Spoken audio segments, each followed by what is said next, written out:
Okay, it's downloading.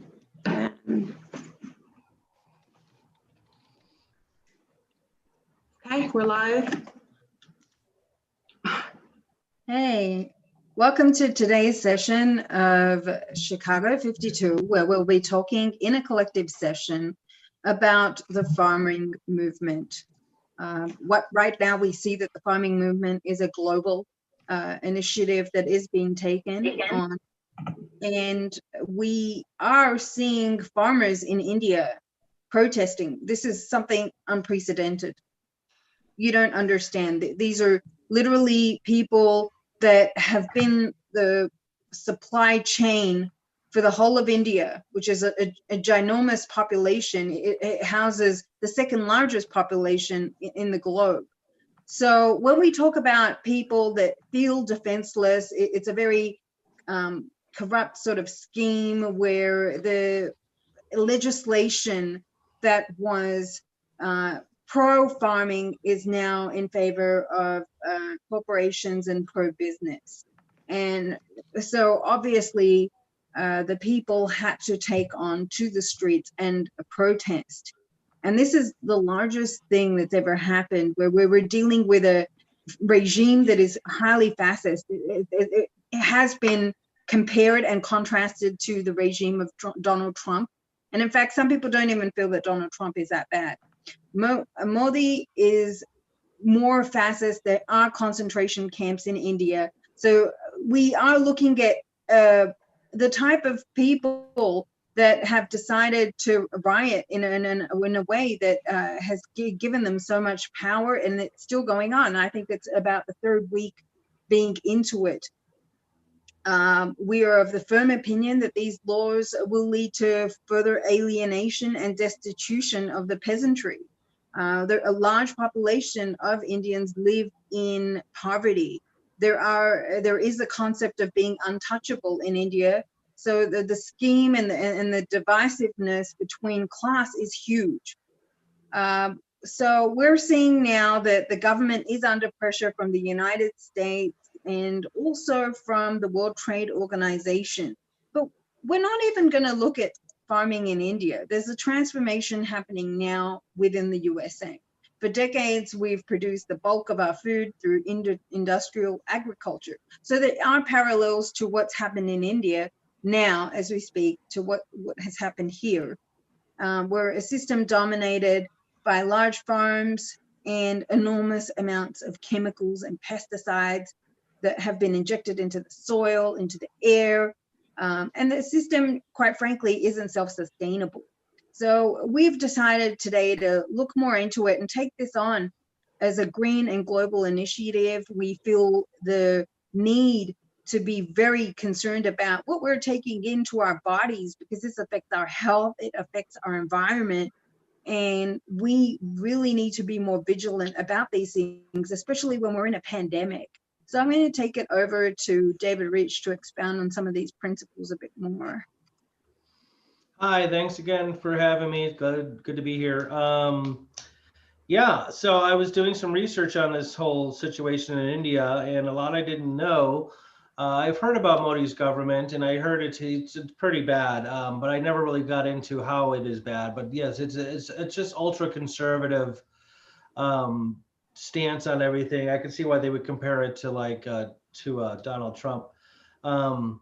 So I guess what happened was in 2020, this year, 3 farm laws were implemented by the government.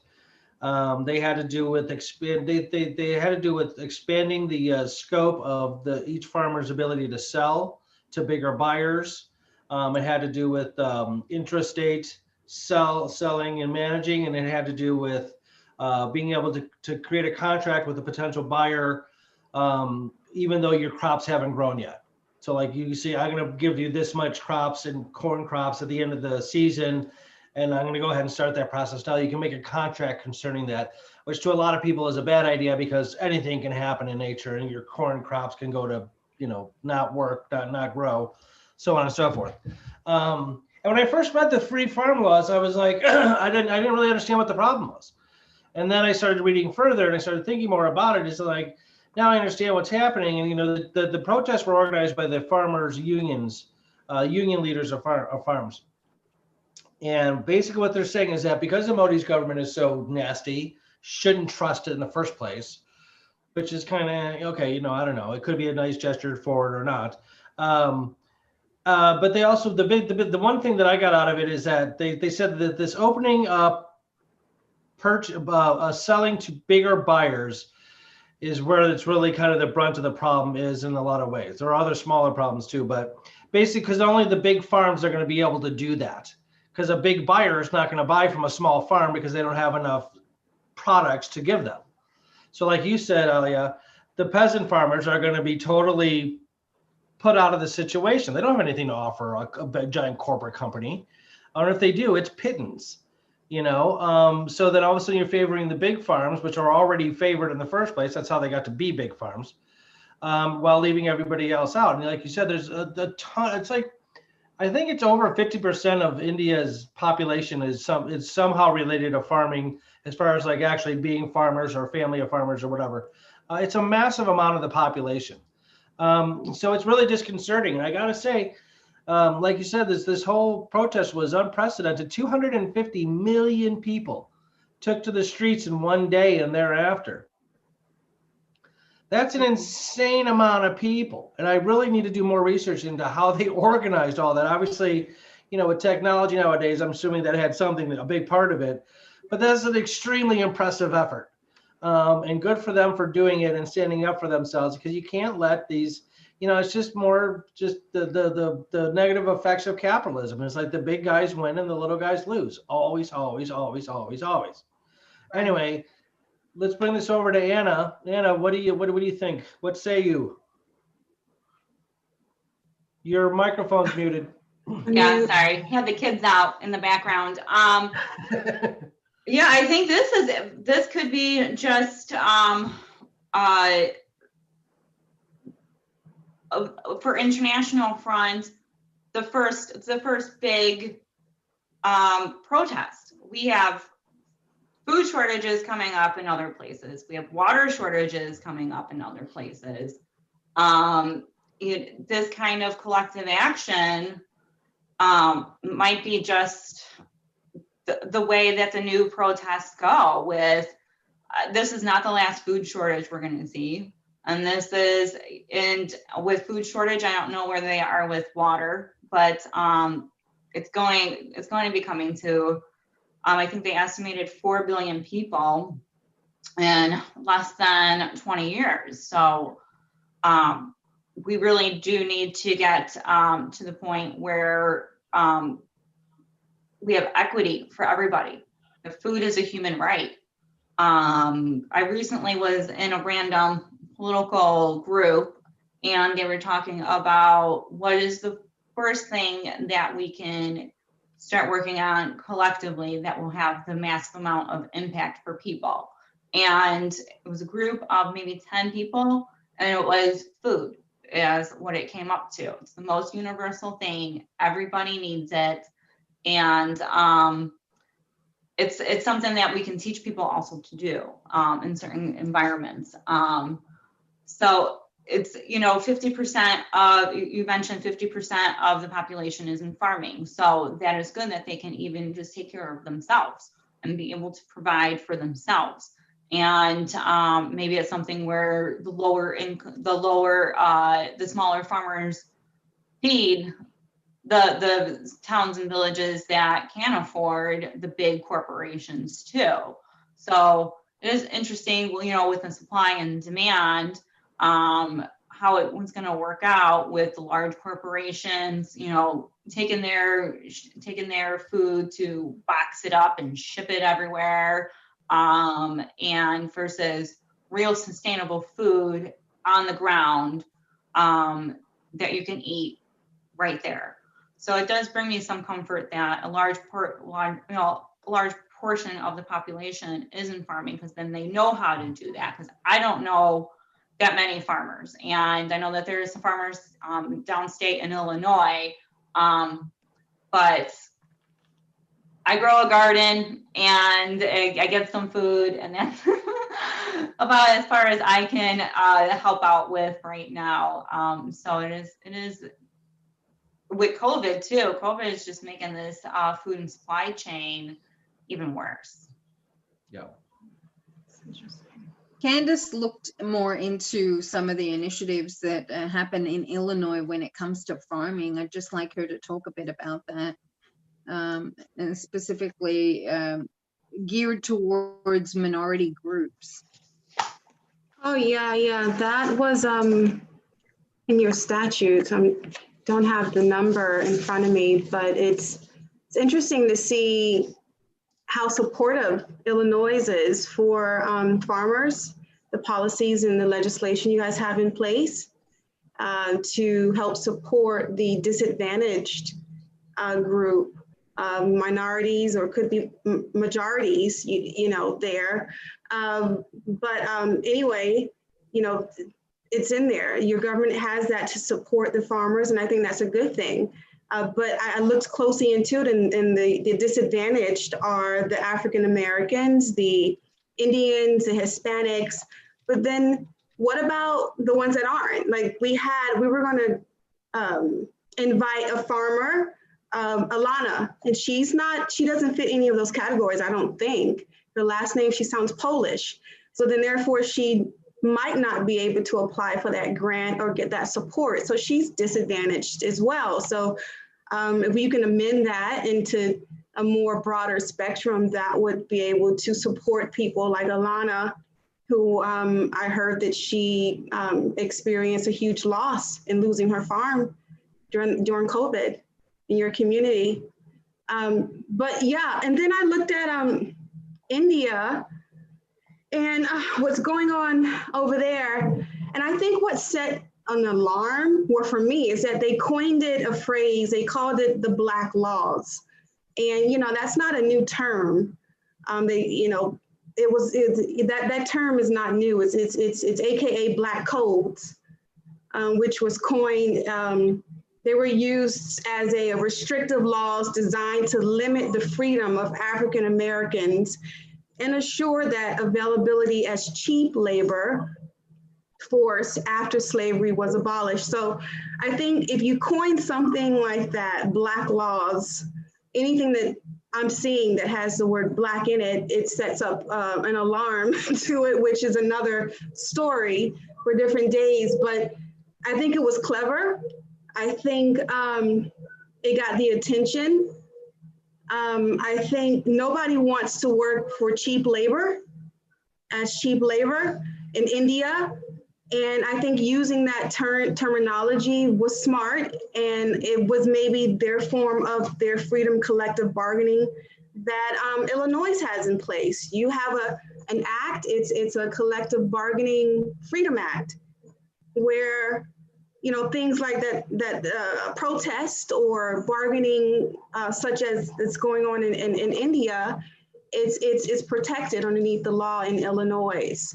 But, you know, they're a different country. I wasn't able to research and see if they had anything to protect them in their protesting, but it seems to have worked, because now the Prime Minister has declared that they're going to set a minimum support price, MSP, guaranteeing that their goods and their produce will be sold at a minimum price level, and anyone that were to purchase produce underneath that would be subject to legal action, penalty, jail time, or both. So I like what they did, and to support what David said, I too would like to know how they came about collectively coming together to create a movement like that. I think that's something that we could learn from here. And I would like to know how they did it and go from there. Yeah, what's interesting about India is majority of the farming centers around the Indus region, being the land of the 5 rivers, which they donate as Punjab, which is from the number 5. Panj means 5. So, and a lot of that region is actually majority Sikh owned. Now the Sikhs are a minority in India. It's a minority group. So whether or not this is a form of discrimination is also maybe another issue that they're dealing with. We have a country that has a lot of different diversity, a lot of language that is utilized. But at the same time, like for the amount of population that they have, they're doing pretty great. It's very interesting to see where this will go.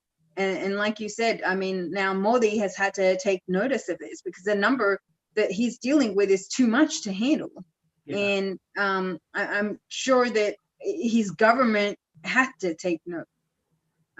What we are now seeing here, though, is that due to the pandemic, 1 in 5 people, this is a recent statistic, has been like resorting to indoor farming techniques.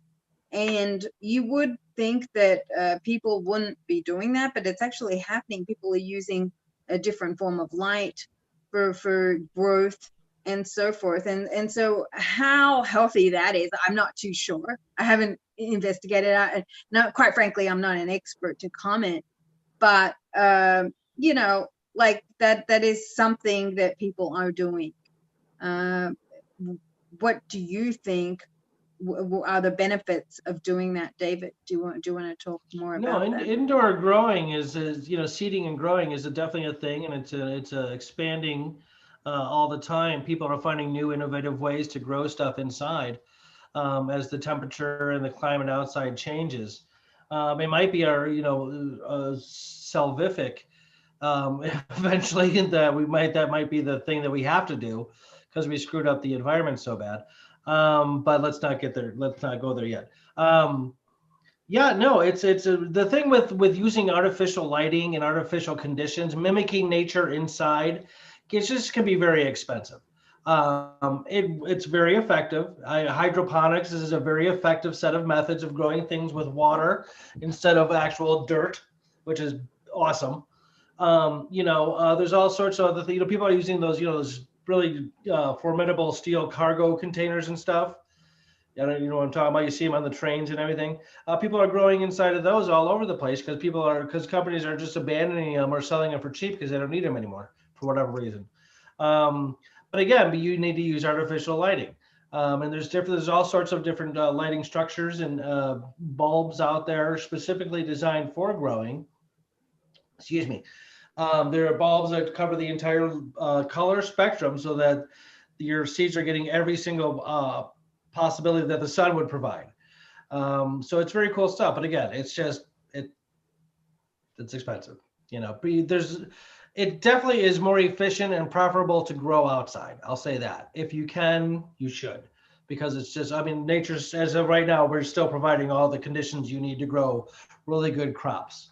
You just need to sort of undo what man has done to certain areas of soil, dirt, that kind of thing. Like I said, I think last week about 70% of Illinois was prairie, which is a very, very fertile type of soil. And now 0.01% is. So we need to undo all that stuff. But yeah. Okay, Anna, do you want to talk a bit more about that, or what you foresee is the future of farming? I am not a farming expert, so I'm not sure about the future of that.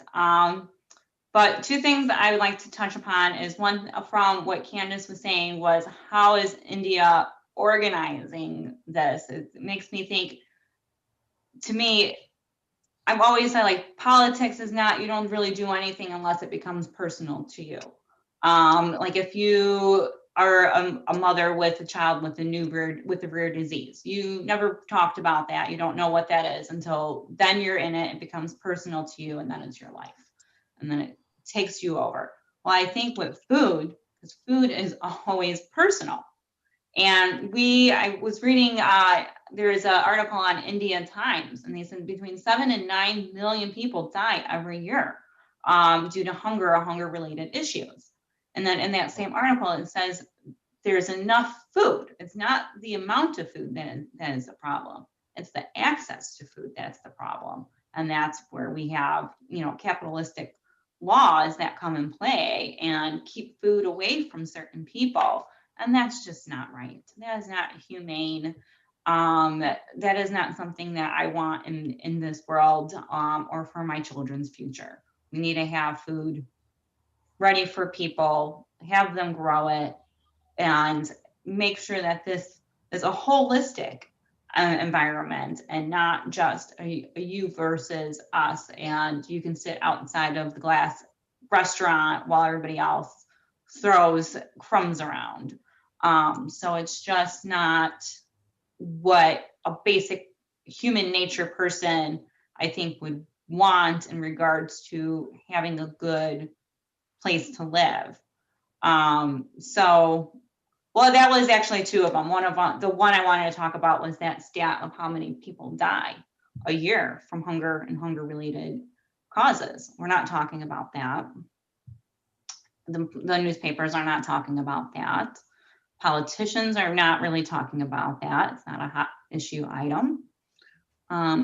So, if we want to talk about people dying with COVID and then that's a bad thing, then we should also be looking at saying people are dying from hunger, and that's a bad thing. That's an interesting Yeah, I mean- point. That last point, Anna, was really just sorry. Real quick. There's also, I'm not saying COVID isn't real. I'm not saying that, we shouldn't be attending to it, but like, you can find 1,000 bajillion other things that are killing more people more rapidly than COVID is. And there's very little effort towards solving these things. Last year, 1.5 million people across the globe died of tuberculosis. Nobody batted an eye. This 9 million people a year dying of malnutrition due to lack of access to food. I had heard before that it was a pretty high number. I didn't realize it was that high. That's crazy. That's evil. I mean, that's just downright wrong. Nobody seems, I'm not saying nobody, I'm sure there are people out there trying to do something about it, but until governments get on board, very little of it is gonna fly, because they're the ones that control the ports, they control the transit, they control how any commodity goes from point A to point B to point C. So that's a very disturbing number, Anna. But thank you for letting me know. That's crazy. That upsets me. It's interesting how in previous times we were more sort of feudal based, more into farming, and that was considered a level of prestige. And I think that's why a lot of the people in India, or some of the farmers, committed suicide, because there was a level of honor, a badge that they wore, considering that was what they had only known. And when that was taken away from them, they had no other resort. But now we are driving towards economies where it is getting more difficult to eat healthy. We're now dealing with the meat that's grown in labs, and whether or not people appreciate that is another issue. Whether it tastes the same, whether it's able to provide the same nutritional value. These are all questions I have in my mind.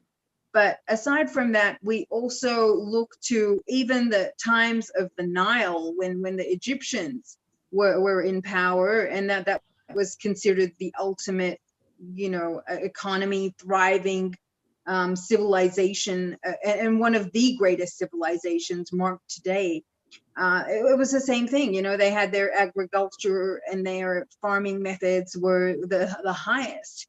So now it seems like we're almost going into reverse mode, where we will have to go back to those old techniques, or whether we're going to consider using new introduced levels of production.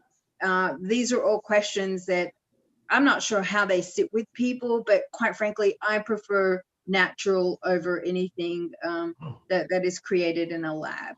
And even when it comes to, say, the COVID vaccine, they're trying to come up with this vaccine that, isn't exactly the same, and whether or not it proves as a virus or as some preventative measure, but whether or not that's able to save anyone is another thing, right? So whether or not these techniques that they have for food coming forward in the production lines, whether or not this is something that can replace the original product is something that I would question. But and when it comes to self-sustainable practices, you can rotate crops and embrace diversity there. You can plant over crops that have been previously used before. We can reduce or eliminate tillage, which prevents weeds from coming. Integrate livestock and crops. These are just some things that we could consider doing. I mean, in Illinois, we are the #1 place for corn supply, swine, and other, possible foods, including cattle, wheat, oats, and so forth. So I just don't see why we should limit ourselves here. And as Candace indicated before, we do have grants for minorities here. And I do want to use this platform just to advocate for that, for people to look into that as well. But I'll take it over to you, David, to talk a bit more about lab grown versus, natural. Well, okay, cool. I mean, that ties into the whole GMO thing, genetically modified organism, and the controversy over GMOs. And again, I mean, when I was studying horticulture, the teachers and the people who arranged the curriculums were clearly opposed to GMOs. And I listened to their arguments, and I did some of my own research, and I'm still not sold on the fact that all GMOs are purely evil. I still think that organic, natural seeding is always going to be better. It's going to be better for the soil. It's going to be better for the environment. But I think we need to be cautious about any sort of like zeal that we put on some of these issues. I would say that personally speaking, and I don't mean to get weird on anybody, but one of the things that you lose by buying produce that is genetically modified or just somehow synthesized in a lab is you lose your spiritual connection with the earth. And I'm not advocating any sort of spirituality or religion or anything like that, but like organic gardening, really, there's a whole set of methods. So I have 2 certifications, one in organic farming and one in permaculture. Permaculture is a set of methods, a giant set of methods of how to use nature's natural forces, natural conditions, natural patterns, and methods to grow things abundantly. And there's all sorts of examples, and I can send you guys links after the show if you'd like to look into it. It's really interesting stuff. So really quick, going back to like you were mentioning about Egypt and how bountiful its crops were. It's because the Nile naturally once a year would flood over, right, onto the soil, and then would go back to its original state and leave all this very fertile silt on the ground. And then the Egyptians would plant and just boom, everything grew like amazingly well. So nature already provides us with all that we need to do these things. You just have to find the right areas. One thing that modern man likes to do is they like to force nature into a different state of being than it was before he got to it, that kind of thing. And that's not okay. Yeah, I can go on and on and on about all this stuff. We could have multiple sessions on this stuff, but yeah, basically that's it. Did I answer your question? What was your question?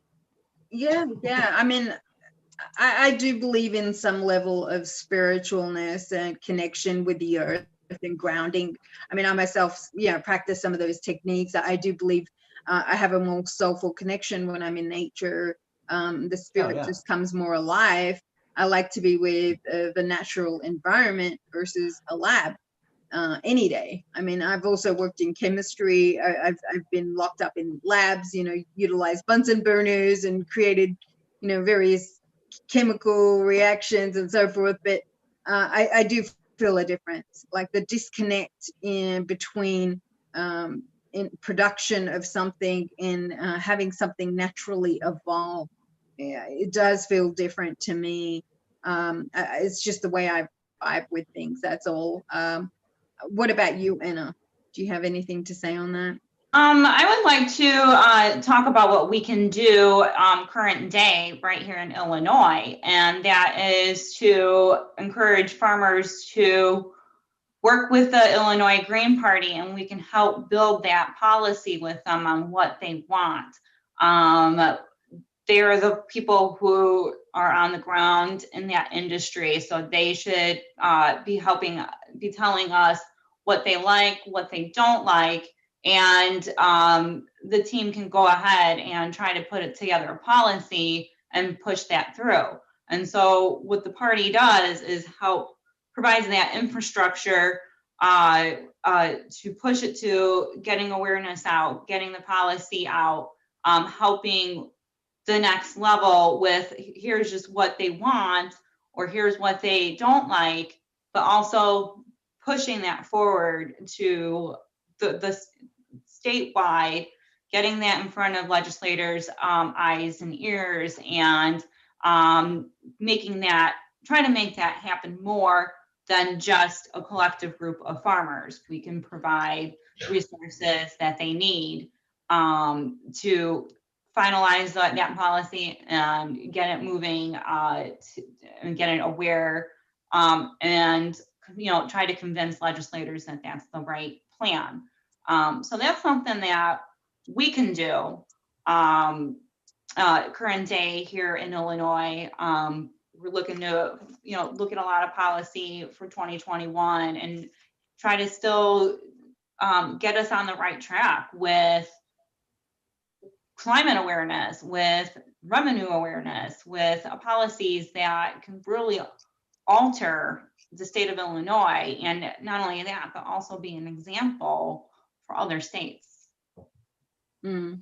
Yeah, Okay, 100%. Can I say something real quick? Uh-huh. Yes. Okay, so I want to go back to a couple of things that Candace had brought up earlier about the Illinois State Legislature concerning the grants for farmers and minorities and that kind of thing. I read that, and that was very interesting. I didn't know that existed here. That's very cool. My concern, though, when I got done reading the legislation, it said nothing about organic farming. So like we can start handing out grants to people that may or may not get involved in your typical monoculture commercial farming, which is just perpetuates a lot of problems. So I'm hoping that we can somehow, again, if Joyce will ever get back to me, I can actually meet up with her. We can finally have this conversation about how we can get Illinois into organic farming more and more. And then back to the original issue of the 3 farm laws in India and the protest. You brought up the MSP, Candace, market sales price. I read about that too, and it's one of the things that the farmers insisted on having in this new legislation, of which, of course, they didn't put it in there. And I'm really curious how that's going to work. I'm very happy to hear that they did that, but there's so much capitalist influence in the world, and capitalism tends to like a free market, and they don't want prices set. They want the market to determine the prices, and not people like consciously say, okay, this is how much it costs, period. They don't want market value. So I'm wondering if that's I'm curious to see if that's gonna hold any water. I hope it does, I really do. Because I mean, capitalism loves to so get in there and lower the price and take away from the actual value the thing has, just to buy it at a cheaper rate. So that's all. I just wanted to say those couple things. Candace, I'd like you to talk more about the black farming movement, and what you feel like, whether or not that should be something that Illinois should be committed to as well, especially when it comes to possibly a measure to curb gang violence, that some of those young children be taken towards farming methods instead. Do you feel like that is a possible solution to the Southside violence? South side of what? Of where? No, Chicago. In Chicago. Like curbing, a possible curbing of the violent situation, that children, instead of being gravitating towards crime and gangs, possibly get introduced into more agricultural methods. Well, I'm not the martyr or the spokesperson for gangs and violence. I mean, that's not where I grew up. That's not what I grew up seeing. I don't want to sensationalize it, being that, we Black African Americans already have that story written up as, oh, their young children are either going to join a gang or violence or whatever, but maybe statistics show that. I don't know. I haven't looked at the statistics amounts yet, which could be factual. But I do believe anyone, any young child, anywhere, African, white, Chinese, Indian, whoever, should take up something that they love to do. it could be farming, and that's what we are discussing tonight. So yeah, farming is great because you can reap the benefits of farming. I live, you know, my parents moved to me. I was born and raised in Miami, Florida. So each harvest is something different. You know, in our backyards, during this time, we would have pumpkins. You know, we would have bananas. Oh, nice. We would go outside and have, you know, we have an avocado tree. We have all types of stuff. We have not kiwi, but anyway, I mean, ackee, which is a sort of a protein egg that if you go to Jamaica, if you take a Jamaican Airlines, they will give you ackee and sausage on the flight there, and it's a protein. It's really good. So I mean, I'm used to that. I'm used to living off the land. I'm used to actually going fishing. If I want some fish and whatever, I can go down to the pier. You know, my pops used to take me out there every Sunday. We would go to Key West and fish. And so I think economically, it's a win-win because you don't have to rely on capitalistic money, the dollar, which our system has enough of it. We can make it, but you know, we have to consider the trees. You actually raised David, but I think it's a win-win. I think, you know, farming, you can't go wrong. I mean, that is connecting with the earth. That's connecting with God's way of life for us as humans, in which we are wonderfully made in that aspect. So as far as African-American young children, yeah, I think they should farm and they would love it. You know, it's a beautiful thing to see something that you plant into the ground and then you can watch it manifest into something that then you can take in. So I think that's a huge life lesson for them to learn about life too. You know, you can take that further into just going out here and planting positive seeds and watching something, you know, on display, you know, which is, it can be negative or positive, whatever you plant, you know, on earth will bear fruit and it will be on display at some point. So I do think in Chicago, Southside Chicago, they should have some type of area designated or more designated. I think that is more of Southside Chicago. And I've only visited that part, you know, a few times. But if they can create more land and stop building more infrastructure, which would be great, you know, for the community as a whole. So yeah, I'm with it. I'm for it, and I definitely support farming. And things like programs like this already exist across the country. There's a former NBA star from Michigan, I believe, Detroit, who started some sort of organization concerning these sorts of things of like putting up community gardens in areas that could really benefit from them, like the South Side of Chicago. It's urban planting. Yeah. So there's projects like that all over the place. We could always use more. A lot of what you guys are saying is something that I've come across before, as far as you know, redirecting your energy to something as interesting and fun as growing food is. The magic of it, like Candace just explained, you know, you put this tiny little seed in the ground. All of a sudden you have this huge thing come up. A couple of months later, you're like, how did that happen? It's like magic. It's beautiful. It's a very positive experience for a lot of people, for sure. But yeah, just to let you know that these programs do exist already. Okay. Yeah, I mean, I'm going to speak from my own experience. I mean, my parents are from Pakistan. I mean, my father's family, my mother's background is more of a business family, and a line of heritage of the Mughals, which is a level of royalty there. And then my father's background, we're more into traditional farming, based on a feudal system. So, I mean, that exposure that they had there with the natural world is something very different to what I grew up in living in Australia. I lived in suburban Australia and was very close to the city commute, but I did have some aspect where I was in touch with the farmland, because where we lived wasn't too far away, like 20 minutes you're away from the mountains, beach, or farm. That's pretty much the proximity of where I grew up. But here, when I came to Illinois, I just found that due to the weather, I'm less inclined to want to spend time outside, less inclined.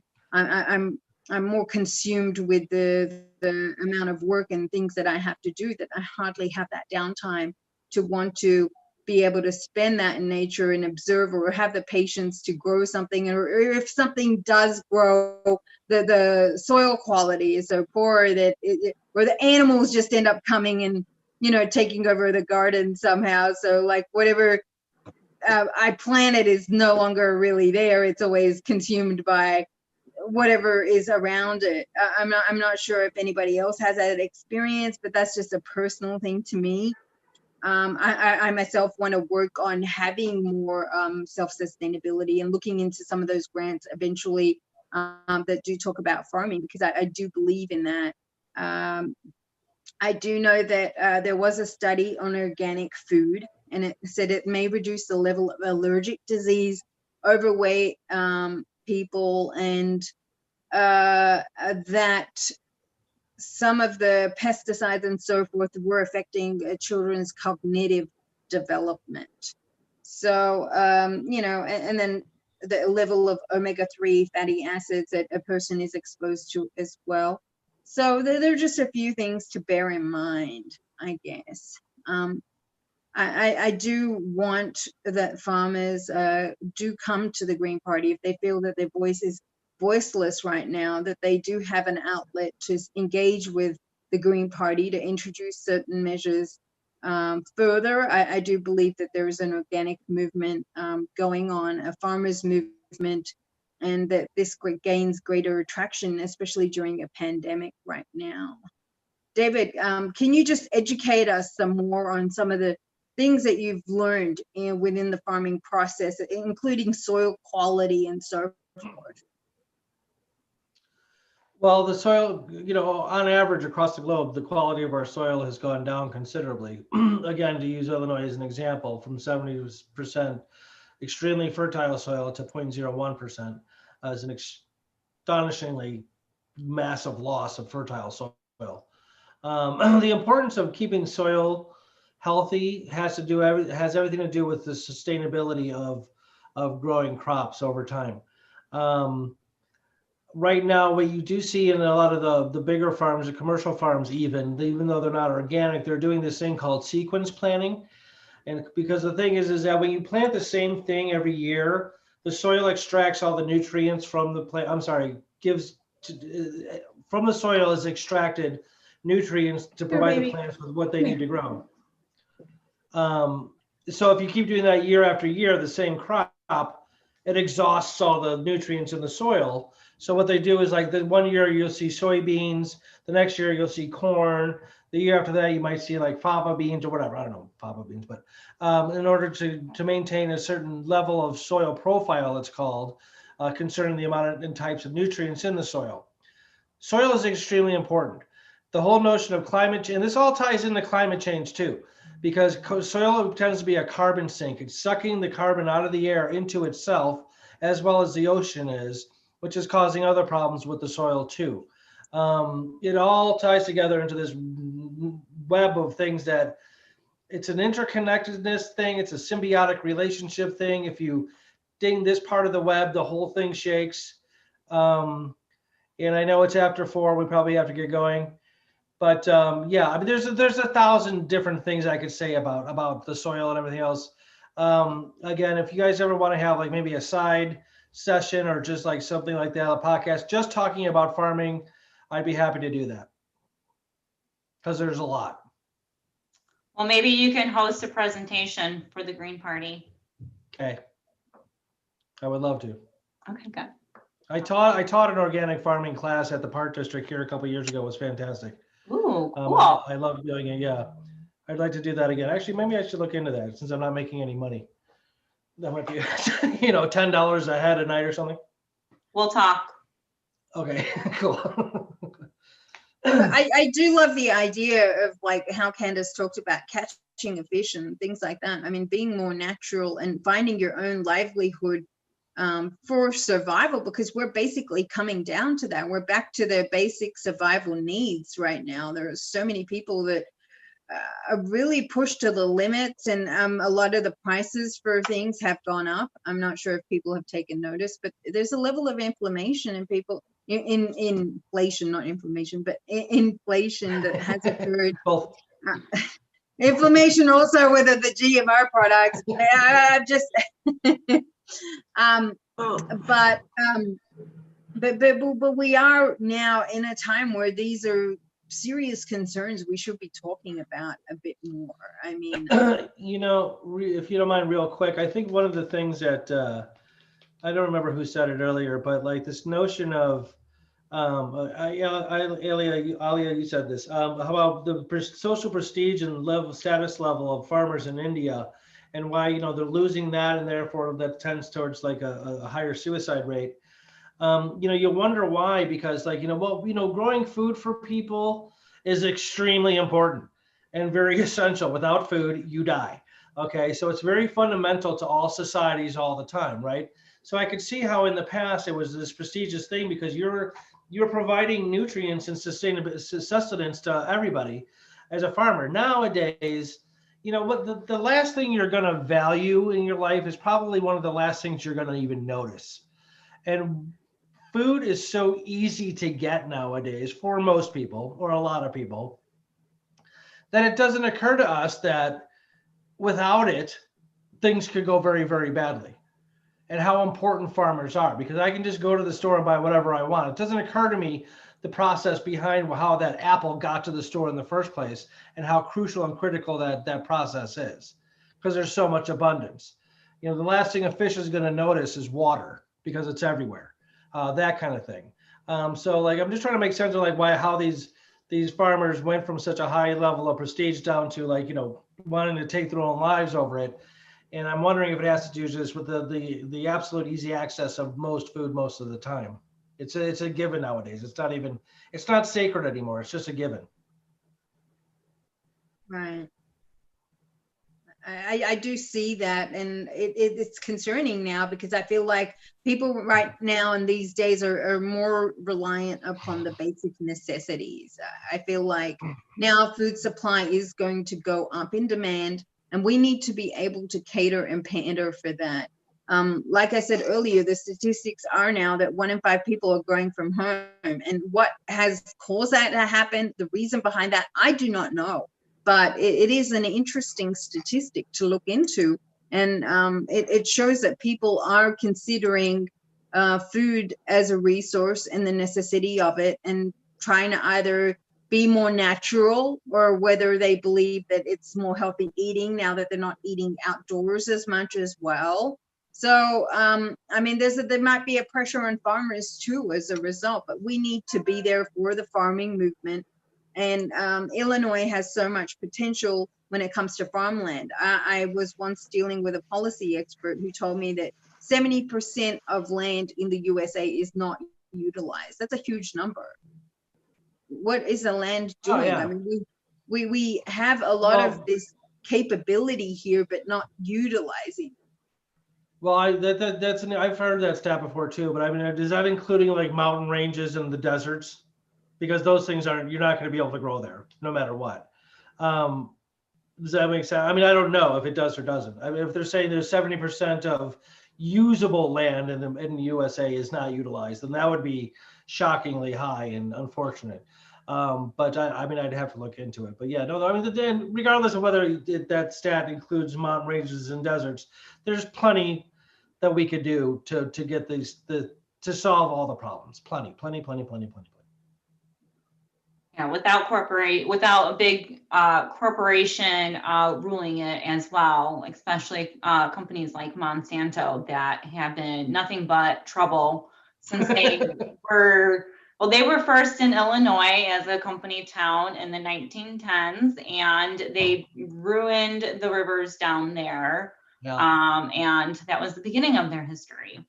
So it's not good. There was that big Monsanto march years ago that was worldwide. And so we've already been complaining about labeling. We've already been complaining about big corporate money, about lobbyist money getting into our being dark backdoor revolving money in our Congress about food, about labeling on food.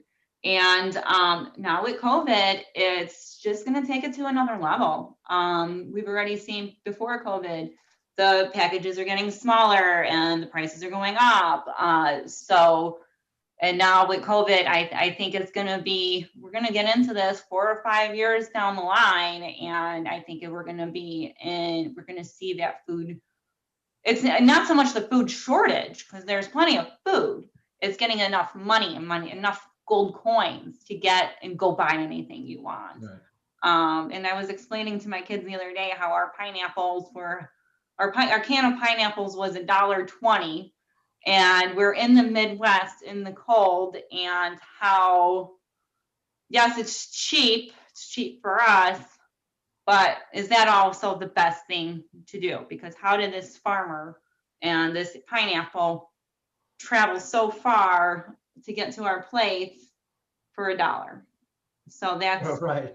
It's good, but it's also, how do I as an adult explain that, and that might, I would be comfortable, paying $5 for that pineapple, only because that shit's a luxury. That's a luxury. That's, you're in the Midwest, you have a pineapple. And so it is very weird that access to the food and the amount of money to buy that food. That's the outtrade. And that's where we were seeing the number of people die from hunger and hunger-related issues. Right. I think it's interesting that you did raise Monsanto, and I mean, we've heard of the privatization of seeds now.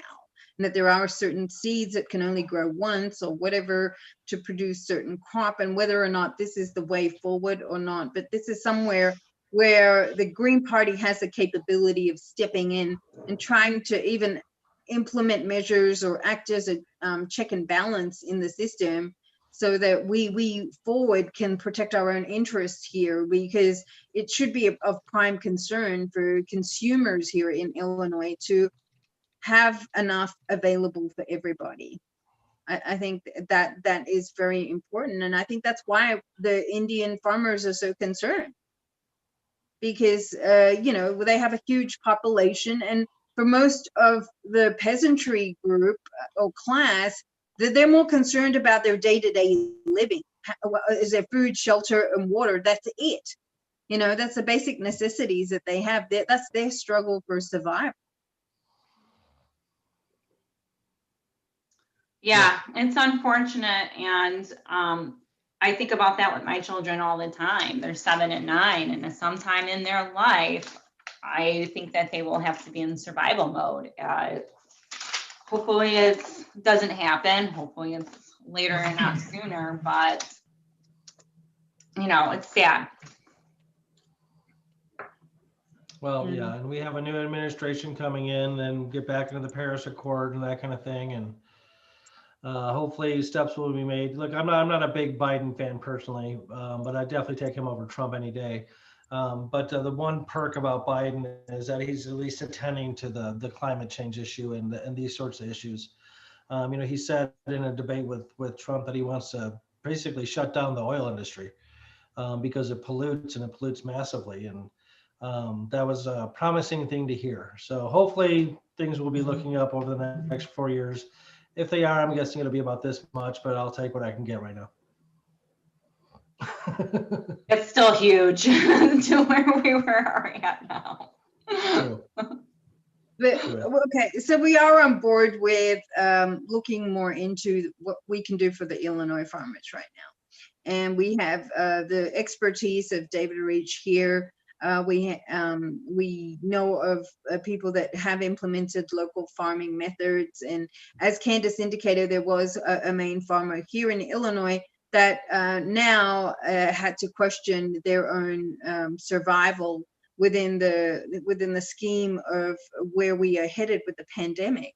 And it's unfortunate that people have had to shut down or be affected so much over COVID, just the pandemic. And then not just that, where things are headed, like when we look at climate change, whether we have the measures in place to have a certain crop be introduced or survive the certain conditions that we are facing from a climate standpoint as well, which is possibly why we have the rise of indoor farming. And whether or not that's the best thing to engage in as a practice, as David indicated, it can be very costly, very expensive. And then again, you're using electricity, which isn't healthy on the environment. So every plus point has a downside. We do know that the farmers movement was an American political history at some point, and the types of farming, subsistence farming, nomadic herding, commercial plantation, and the rearing of animals and growing crop all has been part of what has been utilized here. The urban farming movement is 100 million farmers and more that are gathering to empower people who are unemployed and malnourished, I should say, with unhealthy diets and food insecurity. And that is something that has come about recently. We are looking at humanity's oldest measure when we deal with farming. So we have to look at the Earth's surface and its transformation, and for it to be utilized for subsequent generations. I do take this very seriously as a concern and topic, and I'm always open to hearing different points of views and what is best for the environment. Of course, we can have a farming plant that could be very commercially effective, but at the same time, if it's not beneficial to the environment, if there's a lot of pollution that has come about as a result, then that isn't necessarily the best measure to have been introduced in the first place. I mean, we can look to lab measures and techniques for production of food, but then again, you know, we have to also look at the pros and cons on our health as well. So everything is interconnected, and I do believe in the naturalness and factors of the human spirit being cultivated in all of this as well. The Indian farming policy gives me hope that now people are taking measures more seriously. We do have measures here in Illinois that are in place, but we can have further levels of introduction of certain measures to be most beneficial to Illinois farming overall. And we can have this or set a standard for the USA at large as well. With those closing remarks, I'm just going to end it there for today's session. If there's anything else that somebody wants to add in, feel free to join in right now. Too much. Feel good. Thank All you. right, thank you for today. And we hope that it was beneficial and eye-opening for most people, and that we do keep considering the future of, you know, our generations from now.